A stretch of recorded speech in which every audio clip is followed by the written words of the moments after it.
Hello friends, నమస్తే. సింపుల్గా చేసుకునే సొరకాయ పులుసు చూపిస్తున్నాను ఈరోజు. ఫస్ట్ మూకుడులో నూనె వేసుకుని జీలకర్ర వేసి కొంచెం వేగిన తర్వాత ఒక 2, 3 ఉల్లిపాయలు కట్ చేసిన ముక్కలు కూడా అందులో వేసుకుని అవి ఫ్రై అయిన తర్వాత ఒక్క పచ్చిమిరపకాయ, మెంతి పొడి, వెల్లుల్లి రెబ్బలు, కొన్ని ధనియాలు కూడా ఇందులో వేసి ఫ్రై చేస్తున్నాను. ఇవి మంచిగా వేగిన తర్వాత మిక్సీ జార్లోకి తీసుకుని మరి కొంచెం ఆయిల్ వేసి దాంట్లో పసుపు కూడా వేసేసి ముందు బాయిల్ చేసి పెట్టుకున్న ఎగ్స్ వేసి కొంచెం సేపు ఇలా ఫ్రై చేస్తున్నాను. ఇవి తర్వాత పులుసులో వేస్తాను. అవి తీసి పక్కన పెట్టేసుకుని అదే ఆయిల్లో కరివేపాకు, తర్వాత కట్ చేసి పెట్టుకున్న సొరకాయ ముక్కలు కూడా వేసేస్తున్నాను. ఆ తర్వాత దీనిపైనే ఉప్పు, కారం,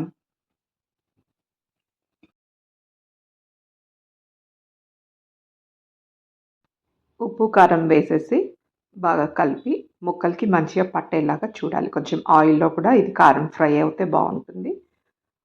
ఉప్పు వేయడం వల్ల ఈ ముక్కలలో ఉండే నీరు కూడా బయటికొస్తుంది. ఇప్పుడే మనం ఎక్స్‌ట్రా వాటర్ ఏమీ పోయాల్సిన అవసరం లేదు. ఇది మూత పెట్టేసుకుని మగ్గనించాలి. సిమ్‌లో పెట్టేసుకుని మగ్గనిచ్చి ఇలా 2, 3 సార్లు కలుపుతూ మూత తీసి కలుపుతూ కొంచెం మెత్తబడే వరకు ఉడికించుకోవాలి.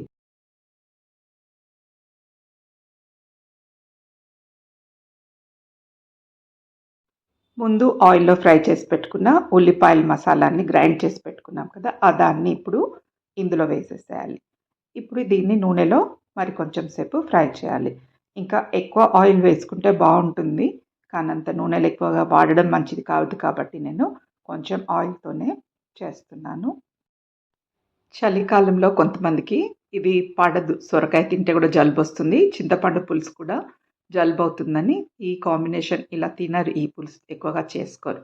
ఎండాకాలం వస్తుందంటే మాత్రం సొరకాయ చలవ చేస్తుంది. అలాగే చింతపండు కూడా చలవ చేస్తుందని చెప్పి ఈ పులుసులు ఇలా ఎండాకాలం రావడం స్టార్ట్ అవ్వగానే ఈ పులుసులు ఎక్కువగా చేస్తుంటారు. ముందే తీసి పెట్టుకున్న చింతపండు పులుసుని ఇప్పుడు ఈ ముక్కలలో పోసేసాలి. ఇప్పుడు ఒక 75% ఉడికినవి ఈ పులుసు వేసిన తర్వాత మొత్తం ఉడికే వరకు ఉంచాలి. అలాగే ఈ ఎగ్స్‌కి కూడా కొంచెం ఘాట్లు పెట్టుకుని ఈ పులుసులో వేసేసేయాలి. ఇవి పులుసులో మరగడం వల్ల ఎగ్స్‌కి కూడా పులుపు పట్టి చాలా టేస్టీగా ఉంటాయి.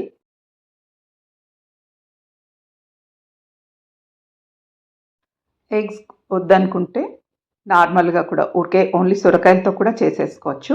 ఇంకా చివర్లో ఇలా కొత్తిమీర చల్లేసి ఒక 2 నిమిషాలు ఉంచి దింపేసుకుంటే వేడి వేడి పులుసు రెడీ. అన్నంలో చాలా టేస్టీగా ఉంటుంది.